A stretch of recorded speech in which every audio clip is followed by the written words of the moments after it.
All right, welcome back to this week's episode of the Military Money Manual podcast. Jamie here with Spencer, and today our special guest is Omen Quelvog from Formander and the Fiscal Foxhole podcast. That's a mouthful. Omen, welcome to the Military Money Manual. Hopefully I didn't butcher those too bad. It's all right. It's quite all right, Jamie. It came out just fine. So retired Marine, enlisted and officer. I'm really excited to kick off this episode talking about some tips and things to think about 2 to 3 years before separation or retirement.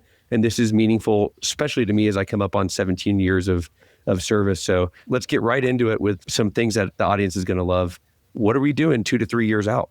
There's a lot of places where you can find resources that give you the checklist for what to do before you get out of the military 2 to 3 years out. I mean, you're talking about things like going to the Transition Assistance Program, seminars, and just on that note, if you have ever been to one of those seminars or you're thinking about going to one of those seminars, get ready to schedule it twice.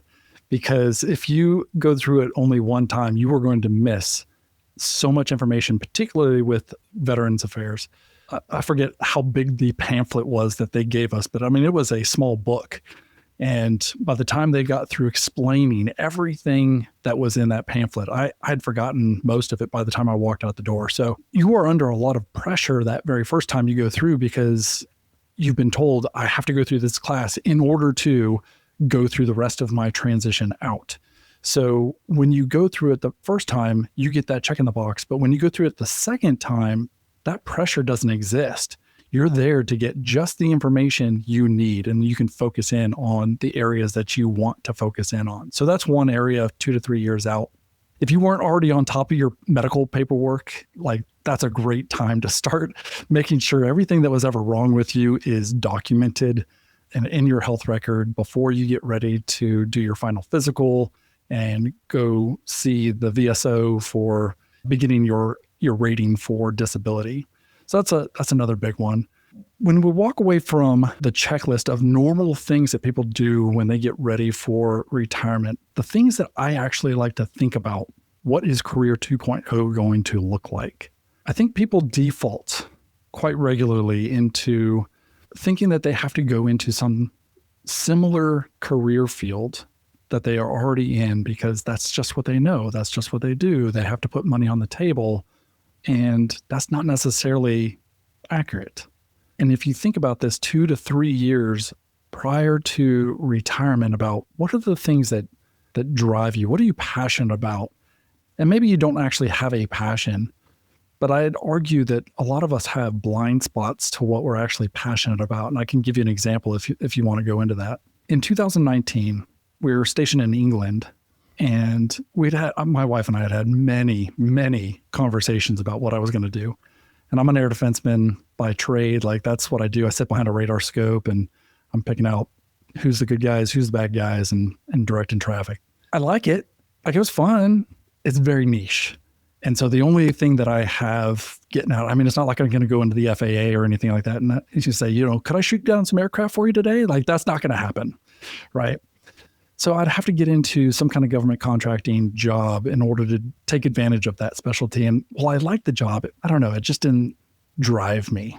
So after having worn out my wife with all of these conversations, my sister used us being stationed in England as an excuse to come over and visit. She visited and she said, well, we're over there. Would you mind helping me with my budget? I said, absolutely. I will help you with your budget. My wife was listening to that conversation. And when I got done, she said, I think this is it. You need to figure out how to help people with their finances. And that started the road down what a CFP was and what XYPN was and all these other places that we look at helping people with their finances and getting your business off to a ground. That's who found it in me. And I didn't even know it existed. That's an awesome story. How does money play into that decision? Because you look at maybe a military pilot looking at the airlines, or someone like you looking at defense contractor jobs, 6 months in Africa, 6 months home, 6 months in Africa, 6 months home. You make a ton of money. How does that financial mindset help clarify your decisions or what Career 2.0 might look like? And how long of a show do you have? There's a couple things to this. And Jamie, before the show, we were talking a little bit about this, about kind of the fear of the unknown. The known is you could probably step across into the Cami to Khaki program and make a good amount of money, just like you said, doing contracting, doing piloting, things like that. But if you think about going into a different career field that's completely finances from air defense, it's a complete 180 out. That's a scary thing. I didn't know what it was going to be like, especially when you think about the financial industry profession. It's a little bit of eat what you kill, perhaps, maybe. There's also not a lot of room for salaries and things like that. And it certainly wasn't going to be a salary that you would see in government contracting. And so there's this reality of reconciling with the fact that you might just have your pension. That can be a scary thing if you don't actually do the math behind how powerful your pension actually is, for one. And number two, do you need all that money? Like, that's the second thing I ask people is like, the money's great, but are you in it for the money or are you in it for the lifestyle?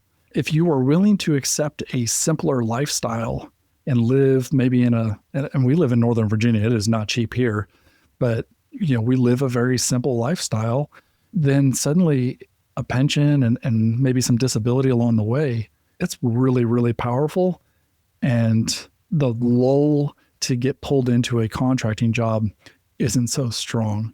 But one thing I wanted to note, Jamie, before the show, we did talk about this fear of, and it was definitely present with me as well, is what if I step into this contracting job just for 6 months, just a bridging capability until I get into this other profession. And something that sat with me was this fear of making that much money and then not being able to walk away. Like, that was a very real thing. And I remember speaking with Sean Gillespie about that very thing of, if I start in this capacity and even some form or fashion, like even part-time, and make this amount of money, will I be able to walk away and do the thing that I'm actually really passionate about, and that's helping people with their finances? That's such a challenge that when you're first getting started in your military career, right? Or even as you're approaching retirement, you probably don't even recognize that is going to be a challenge, right? That sounds like such a champagne problem to have to decide between, do I follow my passion or do I work for the money?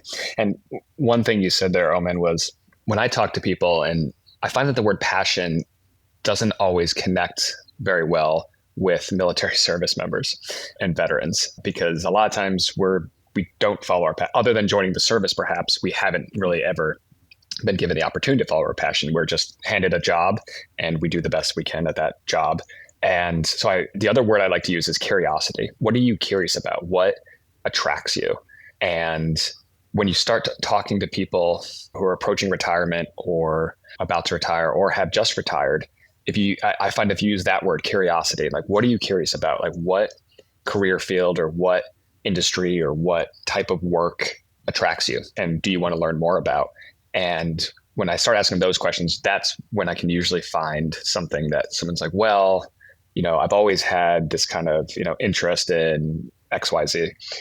And then I find out that not only do they have an interest in it, but they have read every book about the subject, and they listen to podcasts, and it's like, okay, there might be something there. And, it could be very esoteric, but I think that when you can talk to somebody about, okay, what are you curious about? And then the military retirement gives them the opportunity to explore that curiosity in a way that maybe they have never even considered being an option. For a lot of us, it was go to high school, get good grades, get into university, graduate, commission, work 20 years. And no one ever said, what do you want to do?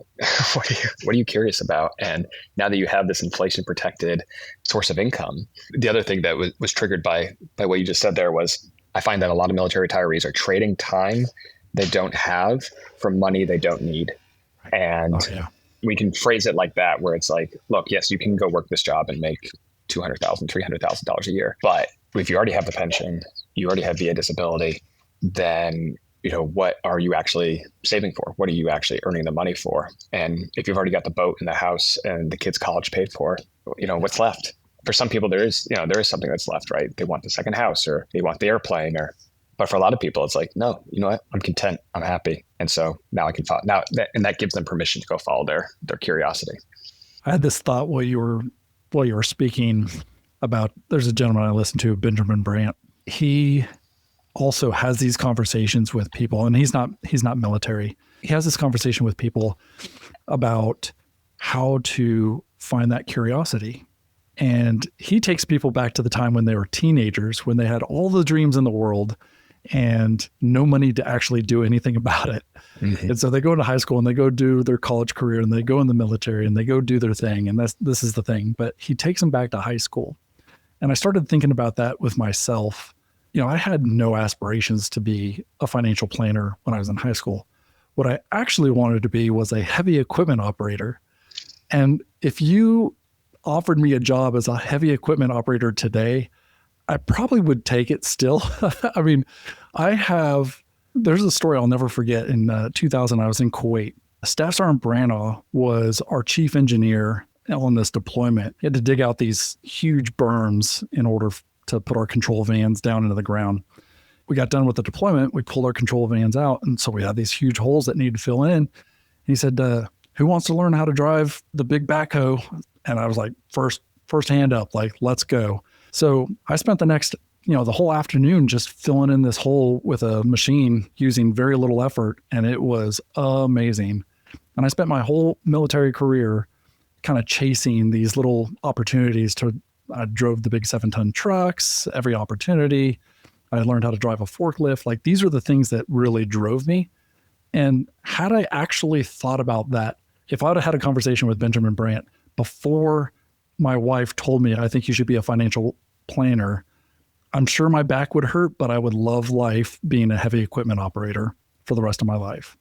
I don't know why I didn't choose that career, but that was a very good way of kind of reflecting back of what are the things that I could actually just get started with on the curiosity path. Maybe it's not the thing I actually do, but it's a great way to start the curiosity conversation. What's really nice about that is if you have the financial resources and the savings plus the retirement or the pension and your work optional, you have the flexibility to go be curious instead of feeling the pressure to take the first job offer in a city that you don't really know or care for, or in a career field that you don't know or care for. And I think that's why a lot of times people that are separating or retiring bounce around jobs in cities a little bit afterwards, is because they feel a pressure to start making money and start doing something right away instead of embracing work optionality in that decision. Yeah, I mean, Jamie, as you approach retirement, I don't know how many conversations you've actually had about the fact that you are probably work optional by the time you get out. And what does that even mean for most military folks that I speak to who have either retired or are getting close to retirement? There's a sense of feeling behind on their savings. Like, I just didn't put enough away in TSP and I wasn't part of BRS, so I didn't get the match, or, whatever the case is. And I don't blame, I did that. And I don't necessarily blame anybody for that, except for the fact that we don't see the value of your pension in an investment account somewhere. But if you were to take a present value of what your pension is worth, given if you live to age 85 or 90 as a lieutenant colonel retiree, it's a little over $1 million. How many people do you know who have saved up $1 million pension? And, oh, by the way, inflation protected, and 55% of that, if you're married, is now going to your spouse as long as you keep survivor benefits going with that. So, it's a huge deal between that and disability in providing such a long runway to explore. I think, when people do the present value calculation, they come up with that $1 million number or $2 million number. To me, though, it's worth even more than that because, in terms of U.S. government obligations, the military pension and the VA disability compensation is probably going to be the last thing on the chopping block, right? We'll lose a lot of other government entitlement programs before we lose those.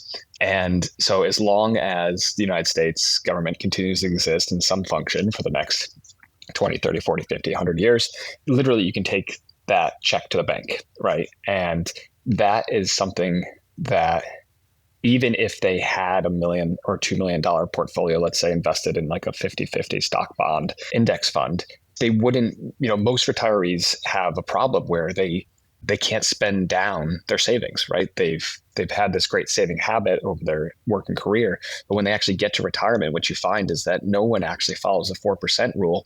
If anything, they're spending their interest, their dividends, and almost nobody is actually touching the principal. So usually it turns into about a 2% rule, which is great for those who are going to inherit from these retirees, but they are living a smaller lifestyle than they otherwise could, or they're not giving as much to charities that could use the money.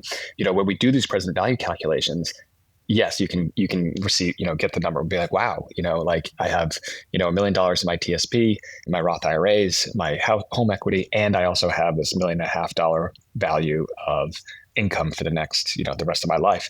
But I think it's even worth more than that number, because it's inflation protected. It's in terms of contractual agreements, it's one of the strongest contractual agreements between two parties. The counterparty risk is very low. It's income, and retirees are much happier to spend a monthly check than to say, well, I've got $1 million here, and the 4% rule says I can spend $40,000 a year. That's very difficult in actual practice for retirees to execute on. Yeah, just real quick on that and I don't know if you guys have cracked this or not. I've never been able to crack convincing somebody that it is that powerful. Like, it is so hard to talk to somebody who thinks that they are behind and say, guys, like, look, you have this pension. It is so powerful, and it's going to outlast you, and it will last to the end of your spouse. And like, you cannot get any better than that. No. You can't purchase this out in the civilian world. Like, you cannot get better than this. I think that's the other thing, is that people don't even understand that, like, inflation protected annuities have gone away.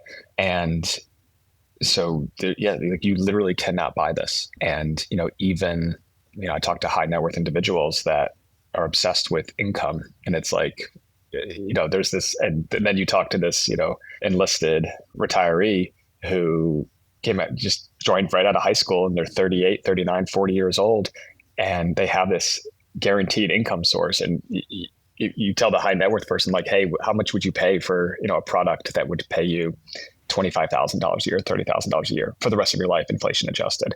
And the high net worth person would say, oh, that would be worth, literally millions. And then you could turn around to that enlisted retiree and say, you have this asset because of your service, and job well done. But yes, it is very difficult to convince people that they have, between the VA disability, and with the VA disability compensation, it's tax-free, which is another incredible benefit. And that, plus the retirement package, plus the healthcare. I mean, again, a military service in America, it's just a cheat code to just setting yourself up and your family up for maybe not extreme wealth, but it sets up a lot of military retirees for a standard of living that is higher than what's available to most of the U.S. population. Oh, yeah. Well-earned cheat code for sure, but it is definitely a cheat code. We keep talking about pension. You just mentioned healthcare. Good night. I've never had exposure to civilian healthcare until I got into financial planning and realized what people have to actually pay for in the civilian market if they are not receiving TRICARE. Oh my goodness. Like, it is TRICARE all the way. Like, it's got its problems like anything, but yeah, TRICARE. Just a quick note from one of our sponsors, and we'll be right back to the show. Don't know an IRA from a TSP or an SCRA from a CZTE? Fear not, the Military Money Manual, A Practical Guide to Financial Freedom, is here to help. In this concise, no-nonsense guide, our very own Spencer Reese, founder of the popular personal finance site, militarymoneymanual.com, offers invaluable tips and tricks to help service members of all ranks, branches, and bank account levels gain financial independence. Along with laying out the fundamentals of building wealth while serving, the book explains how to take maximum advantage of the unique financial perks available only to service members, whether active duty or reserve, officer, or enlisted. These benefits include special tax-deferred savings plans, preferential bank loans, fee waivers on high-end credit cards, and much, much more. Personal finance is not boring or intimidating. With its candid and accessible tone, this book feels like having a beer with a good and financial savvy friend. So pull up a chair, get comfortable, and learn how to make your military money work for you with the Military Money Manual, A Practical Guide to Financial Freedom by Spencer Reese. The Military Money Manual is available on Amazon, Audible, and my website in hardcover, paperback, ebook, Kindle, and audiobook. Podcast listeners are eligible for a special discount by using promo code PODCAST when they purchase the Military Money Manual on shop.militarymoneymanual.com. So, Omen, what about, we've talked a lot about the pension and retirement. Spencer separated, I've stayed in. Speak a little bit to those who are maybe 2 to 3 years out from separating and how that conversation might be a little bit different for them versus a retiree.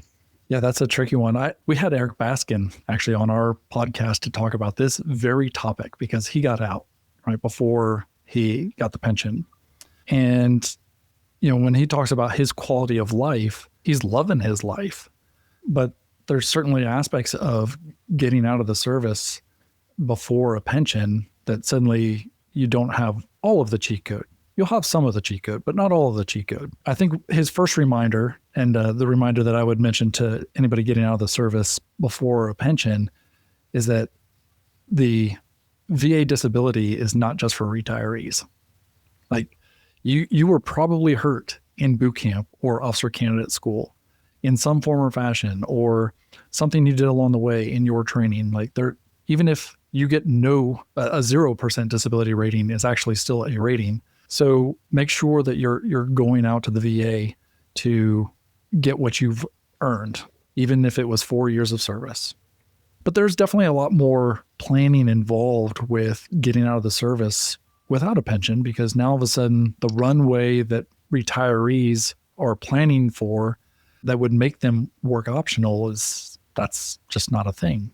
The preparation, I think, when you look 2 to 3 years ahead of you getting out before a pension, it's even more critical that you're thinking through what that next career looks like. And frankly, it might not be the thing that you're curious about. It could be, but be sure you're setting yourself up for that by using the education benefits that you've earned to maybe pre-plan and have a job ready that you are already, by education, qualified for to step into when you decide to get out of the service. Or if you actually really do like what you're doing, and I'd say this even for retirees, because I don't want to completely put down contractors or government workers. Like there are some people who genuinely enjoy what they do. It's not for the money. They love what they do. If that's you and you're not pensionable, then begin your networking into that next career field and kind of figure out what you'd like to do. So those are things that I would have conversations with people about who may not qualify for a pension. Omen, another thing for people looking at separating or retiring soon is kind of the lifestyle that they want to set up. And you've separated or retired and then started your own business. Our friend Eric Baskin, you mentioned earlier, only works 2 to 3 days a week and protects Monday and Friday from client meetings. What are some things that you have used to help set up your lifestyle as a small business owner and retiree that you'd pass on to other people approaching the end of their tenure? Yeah, I did a lot of research before I got out about how I might want to run a practice. And I took a lot of cues from Eric as well in terms of running a lifestyle practice. Like my intent is not to have some exponential growth in my practice that I'm hiring other planners and, eventually Formander becomes like this huge conglomeration. Like that is not my intent at all. I think one of the most surprising things for me is when I first got out of the military, and this is what kind of cleared my head to figure all this out, is when I got out of the military, I didn't realize how much continuous and constant stress I was under. Like there's this noise floor of stress that you just don't realize because it's a noise floor. Like it sits there like, I don't know, it's hard to describe. It took about 3 weeks where I didn't have my, the work phone on me. I didn't have the work laptop. I wasn't answering emails. I was going out for runs. It was quiet around the house. There wasn't a whole lot going on. And then I realized like about 3 weeks later, the noise is gone. Like the stress is gone. I don't have PTSD over Outlook anymore.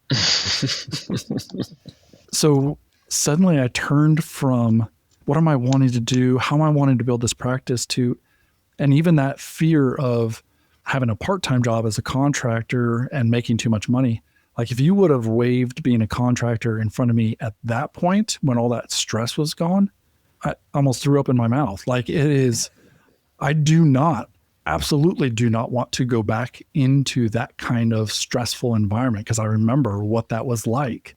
All the travel, all the work, all the emails, it was a lot. I was so glad to be out of that. I just didn't realize it.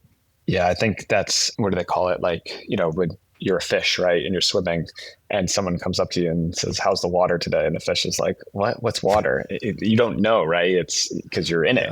And it's that latent just stress and anxiety and just that constant noise. And I felt it as well in the Air Force as a pilot. And I got out, I didn't work a traditional job for 9 months. And then I went back to commercial aviation and I could feel it again, kind of that like pressure cooker of, okay, you got to perform on your check ride. You got to, turn the jet around in time. You got to get the passengers on board. And it's a lot of my peers, a lot of Jamie and my friends, they're commercial pilots and some of them love it. Some of them hate it. Some of them are ambivalent about it. But for me, I quickly realized that I hated it. I hated going back into the pressure cooker. And thankfully we were at a place where, I told my wife I realized it pretty quickly into it, but I tried it for 6 months. At about the 5 months mark, I told my wife, I said, I don't know if I can keep doing this, the travel, the stress, the schedules, the headaches. She said, okay, well then do what you want to do. I was able to follow my curiosity. I always wanted to be a commercial pilot and I tried it. And I quickly realized that it had a lot of the things that didn't make military aviation fun without any of the things that made military aviation fun. So yeah, I think for Doug Nordman, I think has the concept of the fog of work. And when you're in it, you don't even realize that you can't see the valleys and the hills and the mountains until you actually, and he says like, you can't just take 2 weeks of leave and expect to decompress and to, be able to take time, because you're just going to be thinking about going back to work. So for most people, they never give themselves the opportunity, right? Because they retire from military service or they separate and they immediately go into another job. For the military retiree though, I think there's that moment that if you're smart about it, and if you could start saving just a year or two before your military transition, have some cash set aside, $30,000, $40,000, $50,000 for some officers, you might be able, or do a military couples, you might be able to build an even be larger cash stash. And to have that plus the TRICARE plus the VA disability plus the military pension to take just even a month, 2 months, for it, call it a sabbatical, call it whatever you want, but just let yourself decompress, breathe, and then think about what you want to do next. And, maybe you have a job offer and you say, look, I'm going to start that in 3 months. And maybe by the 2 month mark, you say, you know what, I don't want to start that. I don't want to go that way. I want to go this other way. But yeah, I'm sure you've talked to military retirees often who just immediately jump into that next job. And after a couple months, they realize, what am I doing? Like, why is this it? Is this what I worked so hard for that now I just have to, turn around and go right back to being a government contractor? And I think, like you said earlier, it's not to dog on government contractors. Like, we need them. It's a noble profession. But for a lot of us, we did the job and now we want to go do something else. And that's okay. I think, like, give yourself permission to explore your passion, explore your curiosity, and go try something else. Yeah. What's funny, Spencer, is I actually do talk to a lot of retirees that do that transition very quickly. It's the second half of what you said that doesn't happen. Mm-hmm. It's that realization. And I think that goes back to, again, kind of that fear of, can you step away from that amount of money? It's a lot of money attached to that. And your lifestyle creep kind of gets up to your level of income. I've got a client right now who he knows, like, I'm going to work until I'm age 60 and I'm done. I've tried to tell him, you don't have to work that long. Like, you definitely do not have to work that long. I'm working on them. But like that second half of the conversation, that's a much harder conversation, much harder realization to have. I should have seen it coming for myself. I had gray hair when I was 26 years old. Like, the stress that was around, like, I used to have brown hair. What's going on? So, yeah. Okay, Omen, you mentioned lifestyle creep a minute ago, and I think you have an interesting perspective on this, starting out enlisted, becoming an officer, now as a retiree. So can you talk maybe a little bit about that, what that switch was like financially, any lessons learned? Or Brandon Lovinger likes to give us a hard time about officers shoulding enlisted service members. So take that wherever you want on what officers should know or lessons between your career.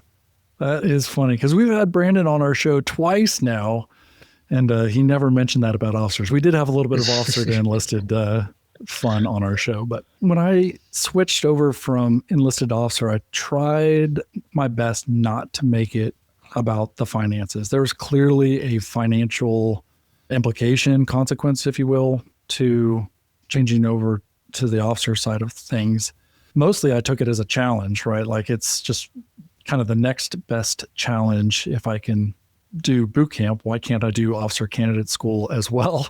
Two completely different things. And sure, you do get paid a bit more money, but the perspective that you bring over from officer, as an officer with an enlisted perspective, particularly in my career field, was an interesting one where the career field was so small that officer and enlisted often were doing many, many things together that were not quite up to what a normal Marine Corps looked like. So I thought it was interesting to go through officer candidate school and to get a new perspective on what, I don't want to say real officers, but what officers, infantry officers, and that kind of different perspective. But from the finance side, it certainly changed our trajectory. I would say enlisted officer programs within all the services is really a hidden gem. When you get paid to go to college for 3 to 4 years and get your degree, that is an amazing opportunity. So if you ever get that opportunity, take it, or at least apply for it. We chose to be a single income family, both on the enlisted side and the officer side, because I was gone all the time. And so we wanted to provide some stability for our kids. We did choose that. But in the context of lifestyle creep, we were not perfect at saving our money throughout our career, either on the enlisted side or the officer side. So I think one of the bigger lessons from that is that both enlisted and officers are not immune to lifestyle creep. You still have to have a budget. You still have to track things. And I'm not so strict with things. I love living by the 50-30-20 rule of thumb of, no more than 50% of your expenses are mandatory. And then you balance between discretionary and savings of 30 and 20%, which is where most marital fights happen, is right there in that 30 and 20% of discretionary and savings. But I love this balanced approach, no matter what income you're at, whether you're on an E3 pay or an O3 pay. Having this balanced approach and understanding how many your expenses are mandatory is critical. There is a math problem involved in this. Like at some point, if you have more expenses, more mandatory expenses, and this is where we get into like debts and pay as you go and all these other programs, which drive me absolutely crazy. But if you have more mandatory expenses than you do income, then somebody's got to go get a job. That's it. There is a math problem to this. But if you can solve your lifestyle in order to minimize your mandatory expenses and balance your savings and your discretionary spending, man, you have just unlocked the secret. And it does not matter if you are enlisted or officer.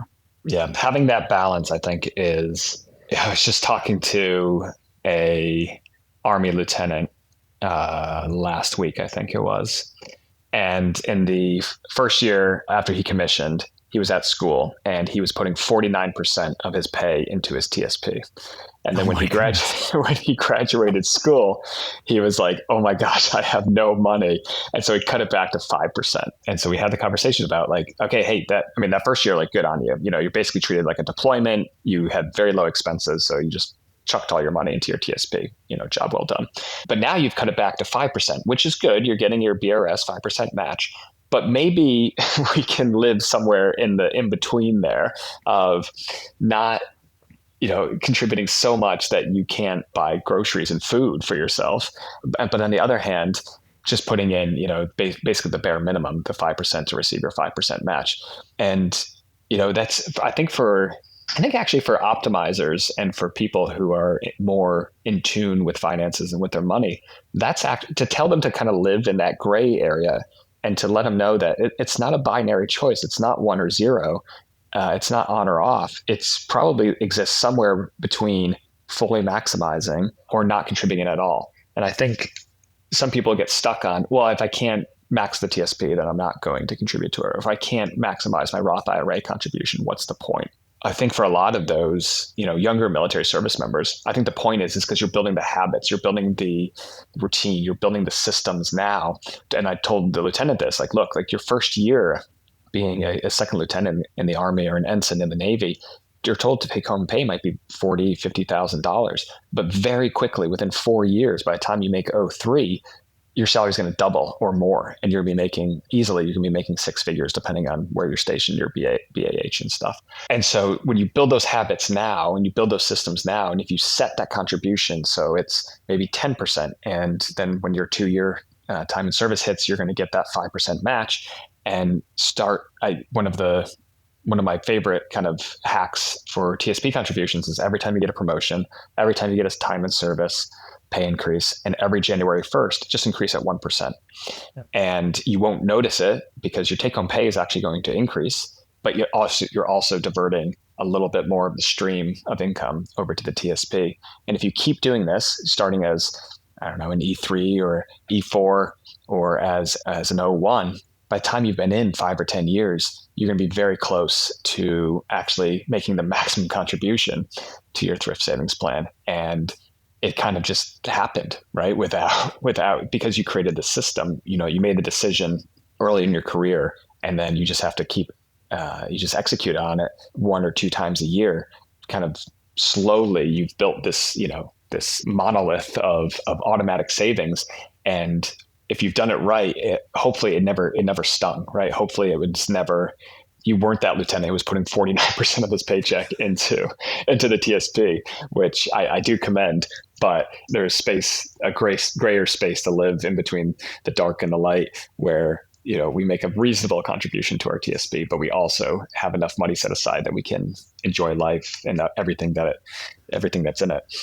I love what you say there, because I think it draws out the fact that the audience that you have, the audience that we have, is probably leaning towards the super saver side of things. We probably do not have a bunch of spenders sitting in this audience listening to DIY finances, right? But I think that's critical, though, to talk to the super savers. I'm one of them. I'm sure you're one of them. There's a crowd of super savers that have to understand that maybe your partner is not. Right. I don't know how many couples I've talked to where it's just, I don't know how it works out this way, but one is a saver, one is a spender. I don't know how that works, but it's generally the case. And so being aware of the fact that you are a super saver and you want to squirrel away everything that you possibly can is making everybody else's life miserable. Mm-hmm. Know that. Yeah. If it were me, my kids wouldn't get Christmas gifts. You're making your life miserable. And so if you embrace the spender side of things, I've embraced the fact that my wife is gifted at spending money, it makes our life a lot brighter. My kids like me. It has balanced our life. And so I love this balanced approach of knowing, yes, we're going to save for the future, but also don't forget to enjoy what you're doing right now and what you're earning. I think that's a great pitch. I'm going to use that next time I talk to my wife. I'm giving her the gift of spending, because I'm actually, in our relationship, she's more of the saver. And okay. I think, having taken a financial therapy class, one thing that stuck out for me there is, yes, you do tend to have a saver and a spender in every relationship, but it's on a spectrum, and usually it's because one person is more of a saver or more of a spender than the other one, right? So you both might be coded towards savings, but it's very rare that you're exactly coded to the same level of savings. So if one person is slightly less of a saver, then they're considered the spender in the relationship. Just a quick note from one of our sponsors, and then we'll be right back to the show. It's no secret Spencer and I are both huge fans of the Thrift Saving Plan, the military's version of the 401k retirement plan. We've both been investing in the TSP for over 14 years and are thrilled to announce we've consolidated all the information you need to know into a new course called the Confident TSP Investing Course. That's right. The course is a comprehensive guide to navigating the TSP, breaking it down to easy, bite-sized chunks that lay out the basics of the thrift savings plan, the funds available, and the investing strategies so you can build wealth while you serve. We both know what it's like to be a beginner and to be overwhelmed with all the information that's out there about investing in the TSP. Head over to militarymoneymanual.com/TSP, Tango Sierra Papa, to find our simple breakdown of all you need to know. You get lifetime access, and we'll have a growing library of content. And one of my favorite parts about the course is that for every course we sell, we're going to be donating one to an E4 or below. Yeah, I love that feature of the course, Jamie. So if you're an officer, an NCO, a senior NCO out there, and you purchase a course, first of all, thank you. And also know that you're helping a fellow service member, a sailor, a soldier, a Marine, an airman, a guardian, a Coast Guardsman, E4 or below, take one step closer to their financial success. The link's in the show notes, or head over to militarymoneymanual.com/TSP, where you can sign up for the Confident TSP Investing course. Now, back to the show. One other topic that I thought we could touch on here was one's timely. The in-plan Roth conversions are coming to the thrift savings plan. And so with the Roth and plan conversions coming to the TSP, there's a tremendous opportunity being presented here. What are your thoughts on it? And who might this be right for? And are there tools, calculators, frameworks, heuristics that you're using to kind of filter for your clients who might benefit from this? Let me precede this with, this is not tax advice. Yeah. So, because ultimately what I try to get across to people who are looking at a Roth conversion, whether it's in TSP or an IRA Roth conversion, you have to understand your taxes first. And if you're in the military, most likely you are in a tax advantaged position, right? Because just by nature of your BAH alone, I'm not going to say a majority, a really good portion of the income that you have is non-taxable. Right. And so when you look at your marginal tax rate, not the tax bracket that you're in, but your marginal tax rate, and kind of compare that to what you think. Remember, this is our best guess at what taxes are going to be in the future. Like we're calling it the OTRIP-B or the OTRIP-B Act, right? So, because nobody can say one big beautiful bill. So we just had that solidified the tax brackets until 2029. We don't know what's going to happen after that. So we are trying to take advantage and pay, as Cody Garrett puts it, pay low taxes when you pay low taxes. And so if you recognize that you're paying low taxes now, then yeah, the Roth conversion might be great for you. And I'm thinking specifically if you are somewhere lower on the pay scale, you haven't been in the service, whether enlisted or officer, very long. Some of the examples I give is perhaps when you started contributing, you didn't realize what Roth was. And so you're going tax deferred, and now you've got a certain amount in tax deferred, and you'd like to go ahead and convert it to Roth when you're in a low marginal tax rate. Yes, that would be something to definitely look at, but just understand that there are tax implications to that. So that when you do a Roth conversion, that's income. It's counted as income for the year that you do that Roth conversion, which could bump you up to another tax bracket and increase your taxes. Again, if you're in a low marginal tax rate, it probably doesn't have a significant impact. But there is a calculator. In fact, as of the recording of this podcast, it's game on with the Roth conversions, right? It is game on. There is a calculator. I forget the website. It's on the tsp.gov website. I forget the actual web address, but I'm sure we'll have it on the show links. Yeah, we'll definitely put it in the show notes. And yeah, I've been playing with that calculator, and to me, the results are quite eye-opening. I basically can't get it to not recommend a Roth conversion. And I've tried, hey, I'm in the highest tax bracket now, and I'm going to be in the 0% tax bracket in retirement. Okay, in that case, I think it says maybe don't convert. But essentially, what I'm seeing there is that as long as you have, and this is another good point for the listener as well, you need to have the cash set aside to pay the taxes, and you can't use the money that you convert. So that is the money inside the TSP stays inside the TSP and cannot be used for any purpose outside the TSP. Okay, you can take TSP loans, you can take money out of it and pay the extra taxes and fees and stuff, but don't recommend you do that. So just make the conversion inside the TSP. Any money that's inside the TSP, just think of it as inside the TSP and it cannot come out. And so therefore, when you file your taxes on April 15th next year in 2027, or if you're going to be required to make estimated payments, then you need to make those payments with money that's outside of the TSP. For the super savers, for the optimizers who listen to this podcast, they'll say, yep, no problem. I've already thought about this. And I have the $10,000 set aside. And oh, by the way, maybe they make the tax payment through one of the credit card processing sites. And so they pay the small fee. I think it's like 1.9% now. And then they earn a welcome bonus on a credit card.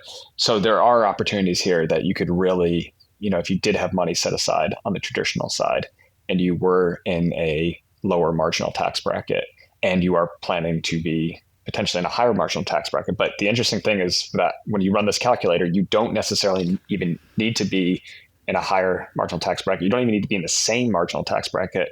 It can still make a difference because of how much, hopefully your TSP grows over the next 20, 30, 40 years, depending on when you're making this conversion. Rob and I actually just had this conversation about Roth conversions kind of being the new hotness. It's really, people throw around Roth conversions like it's nothing, and you have to take advantage of Roth conversions. It's an optimization tool, right? Yes. Like this is not going to make or break your retirement plan necessarily. Like if you had a bad plan before, a Roth conversion is not going to suddenly make your bad plan good. So when you walk into a Roth conversion, again, just like you explained, know that there's going to be a tax impact. Know that you have to pay those taxes out of pocket, basically out of your savings. But the other thing to keep in mind too is, I know you mentioned in the calculator, it's really hard to force it to say that a Roth conversion wasn't worth it.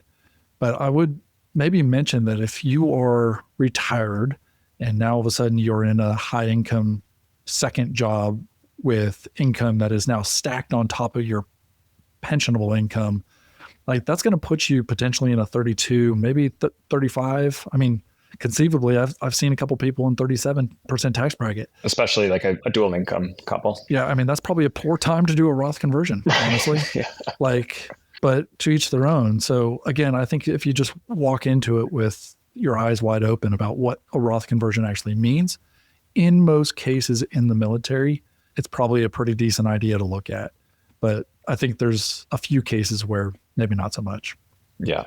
And if, someone was curious about exploring the idea of a Roth conversion, where could they find a financial advisor that A, can speak military and B, can act in their best interest? Do you have any resources to point them to? Yes. The very first thing is fee only, fee only, fee only. Mm-hmm. So when I first joined the profession, my biggest fear was having to sell a product. I did not want to have to sell insurance or work for an investment broker or anything else like that. I wanted to just give people advice. And I found out that if you want to just give people advice, you have to be fee only. So you only get paid by the client. No referral fees, no commissions, nothing else. So first and foremost, when you do your searches, look for fee. There's a fee only network, literally called fee only network. You can start there. Now, if you want a military approach to that, then the Military Financial Advisors Association is an association of fee-only advisors who specialize in military planning. And just for all transparency, I am one of those advisors. But the requirement to be part of that association is that you have to have some kind of military affiliation, whether you served on active duty, retired, veteran, or you're a spouse. And you have to either have or be actively pursuing your certified financial planner accreditation. So those are two kind of heavy requirements to be part of that association. And there's I think we're up to about 24 planners right now as of this recording there. The other qualification to look at is the Military Qualified Financial Planner. It's a rather new designation, so it's starting to pick up a little bit more traction. it's not necessarily tied to an advisor. So there are some advisors. I am also one of those advisors, but there's AFC, so the accredited financial coaches there. There are chartered financial consultants. There are attorneys that can be MQFPs. So again, these are all, they have to be fee only in whatever capacity that they own a business or a part of that business, but they also have to have a military affiliation. So those are some quick areas that people can go to for advice. They only pay for, like no commissions, no referral fees or anything else like that. They can get advice, they can get coaching, and just a quick note. That's great. We've had several of the Military Financial Advisors Association, MFAA, CFPs on the podcast. So Paul Allen, Brian O'Neill, Daniel Kopp. You can go back and search for episodes where we've talked to all of them. And yeah, it's always one of my go-to resources to point people to. The other one I'll mention is Hello Nectarine, and you can find a CFP on there, book them for an hour. I think the lowest is $175 and the most is $400 an hour.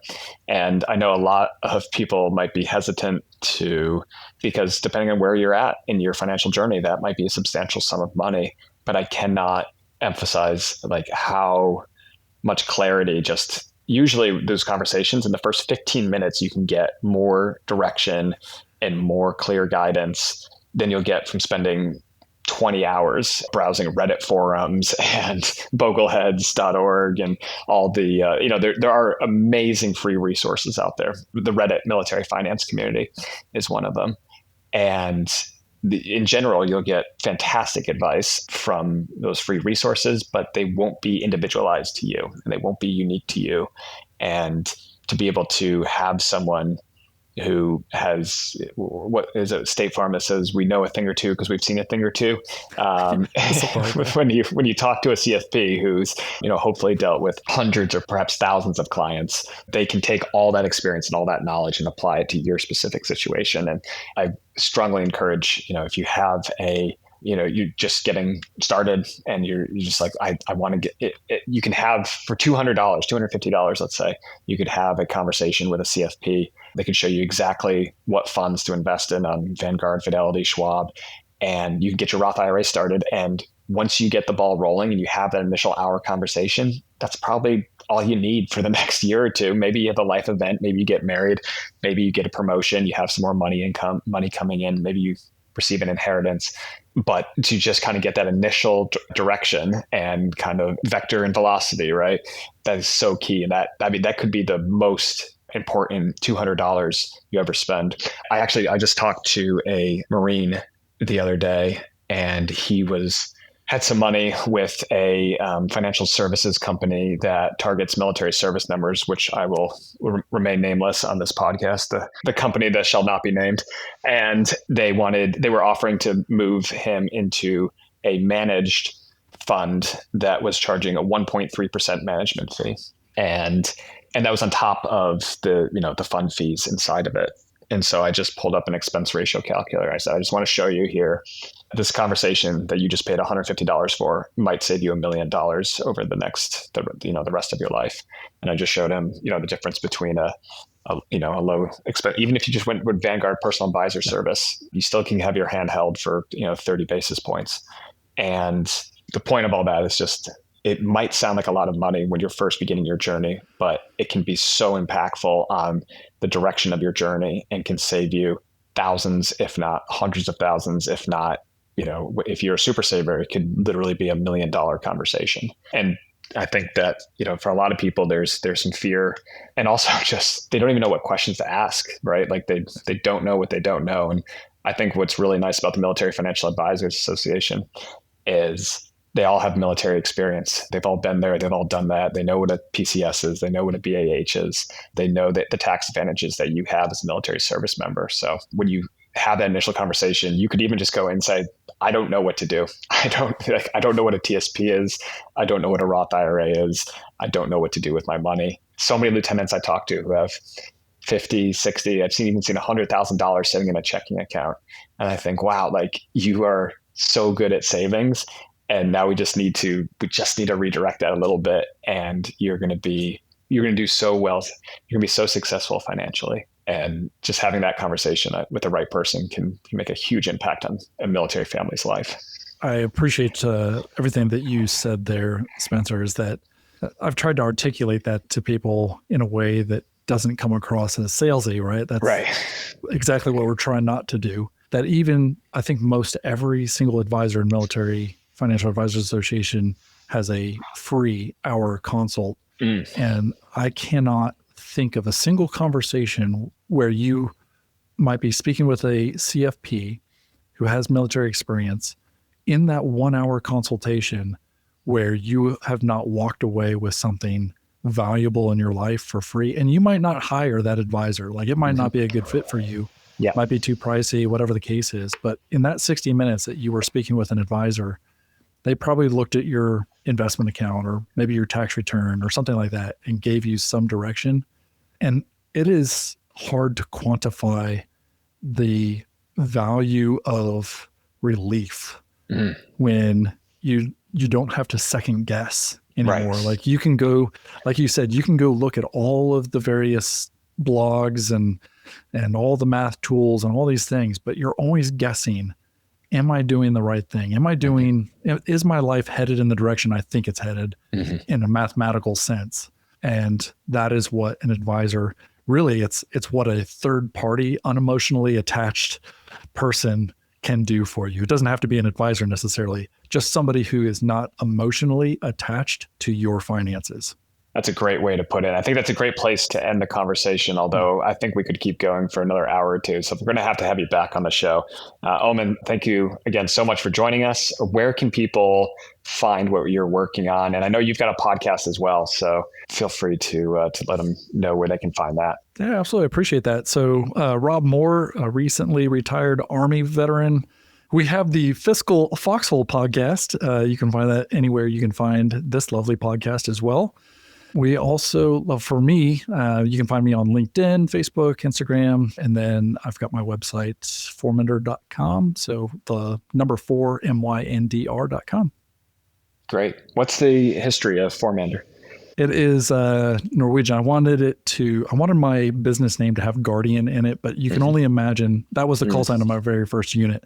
So you can only imagine, though, any other financial industry name is difficult to come up with that doesn't have Guardian in it. Right. So I tossed that over to my family, and my sister came back and said, well, let's draw our heritage into it. And she did a search and found that Guardian translated in Norwegian is Formander. So just kind of rolled off the tongue and said, that is exactly what we're doing. So Formander Wealth Management. Yeah, I love that. I love that. I mean, there must be some, formidable. There must be some roots, shared roots there, going back to whatever Germanic languages in history with the formidable Formander. But yeah, fantastic. I love that. I love that little history lesson. Well, thanks again so much for joining us on the show. We'll have tons of links to everything we talked about in the show notes. Listener, I haven't asked in a long time, but if you enjoyed the show, a 5-star review on Apple, Spotify, or Audible would be fantastic. We just hit 500 5-star reviews. So I guess it's time to go for 1,000. That's right. And thanks again for listening. And Omen, thanks again for all your wisdom today. Thanks for having me. Thanks so much for tuning in to this episode of the Military Money Manual podcast. If you're enjoying the show, please feel free to rate, subscribe, and leave a review wherever you listen to your podcasts. This helps others find the show, and we really appreciate it. Thanks again for tuning in, and we'll catch you in the next episode. The views and opinions presented here are those of the speakers and do not necessarily represent the views of the DoD or its components. Reference to any commercial products or services does not constitute DoD endorsement of those products or services.